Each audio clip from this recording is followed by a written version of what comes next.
Well, good afternoon. I got a package. But before I get to it, I want to say thank you, Enoch. I hope I'm saying your name right. And, of course, Miss Paris and Miss Rochelle for the love y'all sent my way today. I appreciate you. I also got some love in a box. And I knew it was what I thought it was. It was the beans. Someone got beans for our library pantry. And I thought that this would be good to put in here because, honey, I remember on those days when money was low, back when I was raising kids, honey, a pot of beans always came through and it was always good and filling. Right? Amen? Amen. Carrie, thank you so much, baby. Thank you so much. I appreciate y'all so much. Y'all don't even know. Listen, I gotta go get my husband. But before I get my husband, I want to say a couple more things about those videos that I did earlier where I was discussing James Earl Jones and his anti-blackness. And you know, you're always gonna have those outliers in the conversation. You're gonna have those dogs that they hear their truth in your words, and so they're going to want to attack you, and they're going to try to do that by trying to engage in a bad faith argument, being willfully obtuse, or just being out and out disrespectful.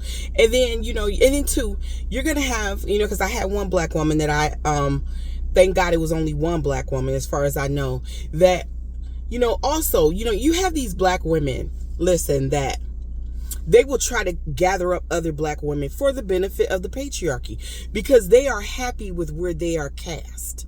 They are.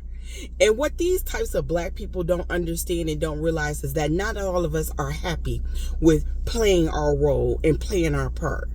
If we did, we wouldn't have a first black this and a first black that, and black people wouldn't have made the headway that they made in this nation. I get it. Some of y'all are just real happy being second-class citizens. I get it. I understand it. Me, not so much.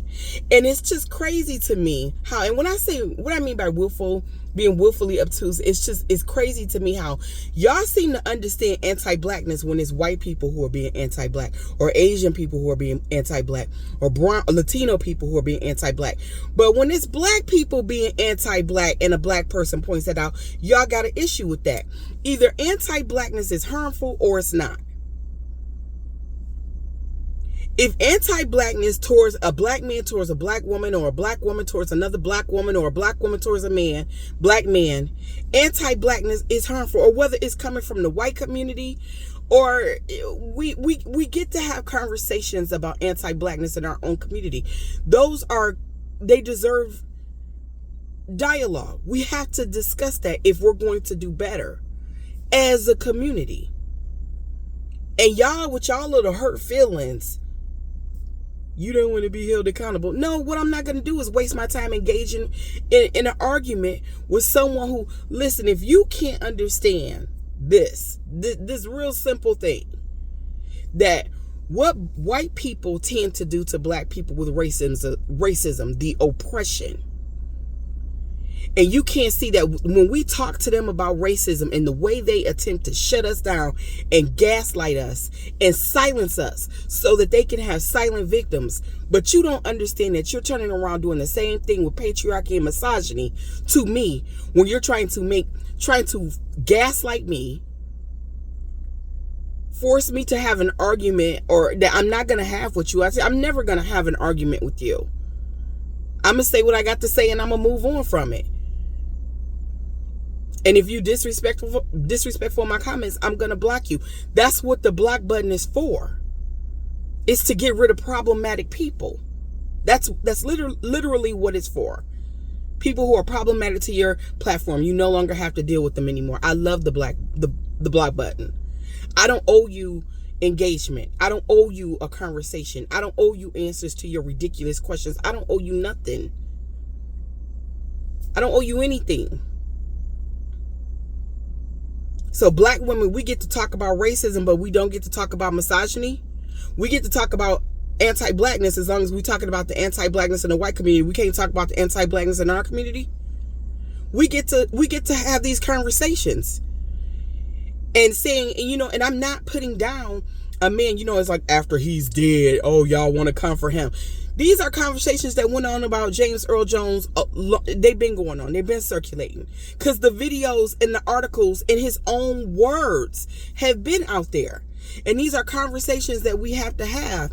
And we particularly need to have them as long as a black woman is murdered by a black man every 4 hours, 4 to 4.5 hours in this nation. That's not coincidental. It all comes from the same place. Black women, we get to talk about the harm that is done to us, no matter where it comes from. Whether it comes from white people, brown people, Asian people, black men, or other black women.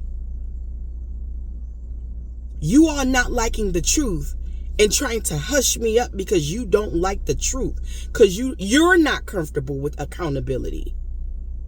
Again, that's a personal problem, baby. And with that being said, I'm going to move on with my day. Y'all have a good one. And thanks for the love, my friends. Bye-bye.